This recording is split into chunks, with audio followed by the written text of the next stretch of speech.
কথায় আছে না, কান টানলে মাথা আসে, ঠিক সেম অবস্থা হয়েছে আমারও। যেই দিনে আমি কচু রান্না করি সেই দিনে আমার কচুর এই ডগাটাও ভাজি করতে হয়। ব্যাপারটা সিম্পল, কারণ কচু আনলে কচুর ডগাটাও চলে আসে সাথে।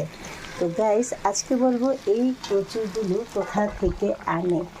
এগুলো হচ্ছে গৌরীশঙ্কর হাটে, 69 পাড়া, আমরা রাউজানে থাকি।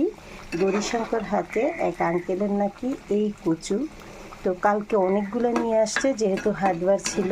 তো বকা দিলাম, বললাম যে এতগুলো কচু কেন এনেছো? বলে যে দেখো গা, কারাকারি করতেছো মানুষ। তো কারাকারি তো করবেই, যেহেতু অনেক মজা নাকি এই কচু, আর খেয়েছি আসলেই মজা।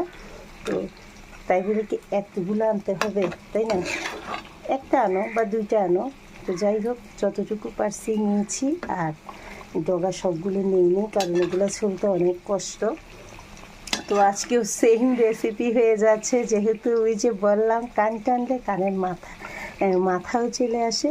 তো কচু আসলে কচুর ডগাও চলে আসে। তো সেইমভাবেই মাছের মাথাগুলো আমি রেখে দিই এরকম কচু বা সবজি দিয়ে রান্না করার জন্য। মাঝে মধ্যে চিংড়ি দিয়ে রান্না করি, আর ডগাটা রান্না করতেছি, ভাজি করতেছি এই যে চিংড়ি দিয়ে।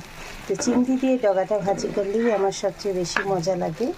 কার কীরকম পছন্দ জানি না, আমার চিংড়িতে তো কচুটাও কিন্তু চিংড়ি দিয়ে রান্না করলে ভালো লাগে, বাট একই রকম সেম স্বাদ হয়ে যাবে, যার কারণে কচুটা মাছের মাথা দিয়ে রান্না করলাম আর ডগাটা ভাজি করলাম চিংড়ি দিয়ে।